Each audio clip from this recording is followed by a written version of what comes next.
Welcome to KX News on the Go. I'm Chance Sticklen. A rural grocery and local food hub program might be making its way to the north central region of the state. Plenty of people gathered at the North Dakota Association of Rural Electric Cooperatives headquarters. It's in Mandan.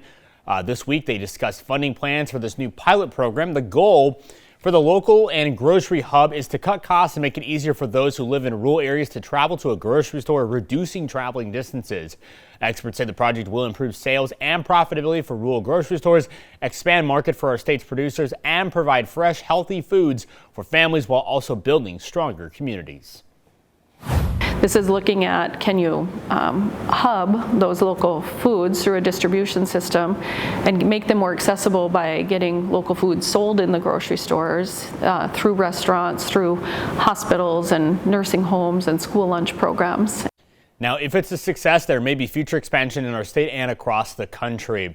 A Senate Appropriations Committee has approved agriculture funding for the next year, which provides support for farmers, ranchers, ag research, and rural communities. So what's in it for North Dakota producers? Well, check this out. The legislation includes nearly $2.5 million for Agricultural Risk Policy Center at North Dakota State University, another $5 million for the Ag Tech Cooperative Agreement between Grand Farm NDSU and the Agricultural Research Service, and $3 million for renovations at the Edward T. Schaefer Agricultural Research Center in Fargo. It also ensures access to credit through Farm Service Agency loans, prohibits FSA county office closures, and supports ranchers with resources to meet electronic ID tag requirements. Additional provisions include $500,000 for blackbird depredation in the northern Great Plains, funding to combat livestock diseases like avian flu and chronic wasting disease, and support for a more competitive cattle market through a contract library pilot program.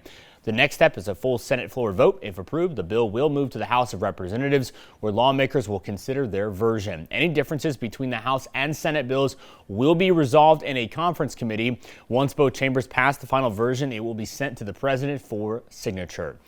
North Dakota's early Canada goose hunting season is opening, and soon. It's just under 2 weeks away. The hunting season opens up August 15th. It's designed to help reduce the number of locally breeding Canada geese, which remain high across the state. Now, officials are hoping the additional hunting opportunities will then help manage the population. Hunters can take up to 15 geese a day. That's with a possession limit of 45. Shooting hours will run from a half an hour before sunrise to sunset. What's known as the waterfowl reset areas are typically closed during the regular season, but are open during the early season. However, most of the land in these areas is privately owned, so hunters may need permission to access it. However, there are some closing dates to keep in mind, and they do vary by zone. For a look at these dates and zones as well as licensing requirements, head to kxnet.com. Let's check in with Andre this morning. Good morning, Andre.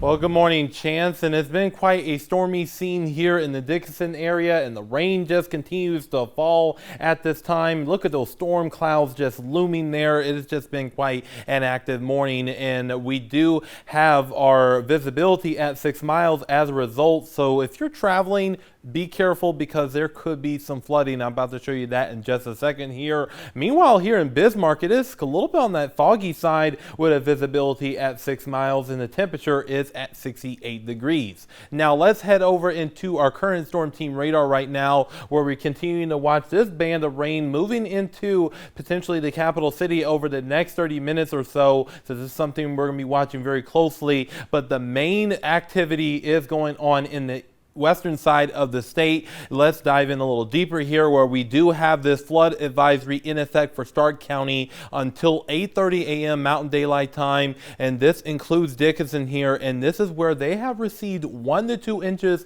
of rainfall, and we could see an additional inch of rainfall here in around the Dickinson area. So if you are traveling right now this morning, I just advise you to kind of pull over and just get into a safe area, and also just turn around and don't drown. This is a very dangerous situation at times, so again, be careful. We do have more rainfall towards the south that's going to be moving its way towards the north and east, and it could impact Richardson once again. And let's go in a little bit towards the east, where we are seeing this rainfall here in Saline, Fort Yates, into Flasher, and this activity is going to be potentially moving into the Bismarck area, New Salem, and Sterling, and Hazleton, and Linton over the next 30 30 minutes or so. So we're going to be paying close attention to this as we progress throughout the rest of the morning. Now, our current visibility right now is looking to be on the bad side in our north and eastern counties. So I want you to just be careful when traveling this morning, folks, because this is some pretty intense fog at times, including there in Minot at 1 mile. Now, looking ahead, we will continue to see those chances of severe weather throughout the day today. Also, breezy winds, and we will be seeing those cool temperatures at times as well. Now, we do have that level 2 slight chance of severe weather for a good deal of the viewing area. But what does this mean? Well, we could see damaging winds upwards of 70 miles per hour at times, and also the large hail will be quite a possibility upwards of golf ball size. And also we're going to be watching for that low risk of a tornado. So again, have that KX Storm Team app on hand.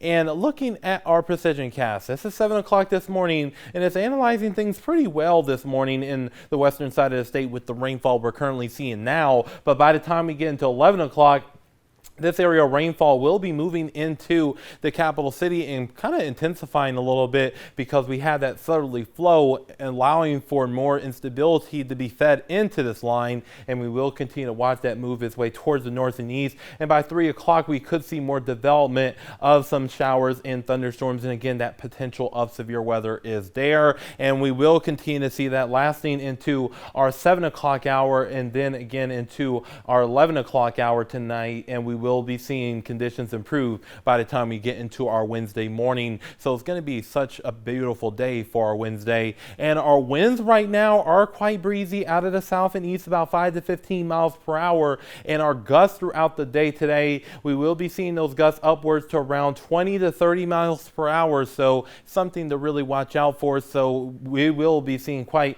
a breezy day at times, and that's going to kind of wind down as we head into the overnight hours. And our current temperatures right now are mainly in the 60s, and throughout the rest of the day we will see those temperatures cooler into the 70s and low 80s due to these storm chances. So that's something to really pay close attention to. And then we're going to see temperatures in the 80s for our Wednesday here in Williston, the 90s on Thursday with thunderstorm chances, and then cooling down into the 70s on Friday and Saturday. And that same thing goes here in the Dickinson area too, with those breezy and windy conditions increasing Friday into Saturday. Now here in the Magic City, we're going to be seeing temperatures in the 80s today, 80s tomorrow, and then we'll see 80s on Thursday, and then Friday into the weekend we will be cooling off back into the 70s. And that same thing goes here in the capital city too. So chance we're going to be watching for those storm chances today. You betcha. All right, thanks for the quick update. Keep that KX Storm Team app on your phone, free for Android and Apple users. Well, for everyone here at KX News, I'm Chance Sticklen. Have a great day.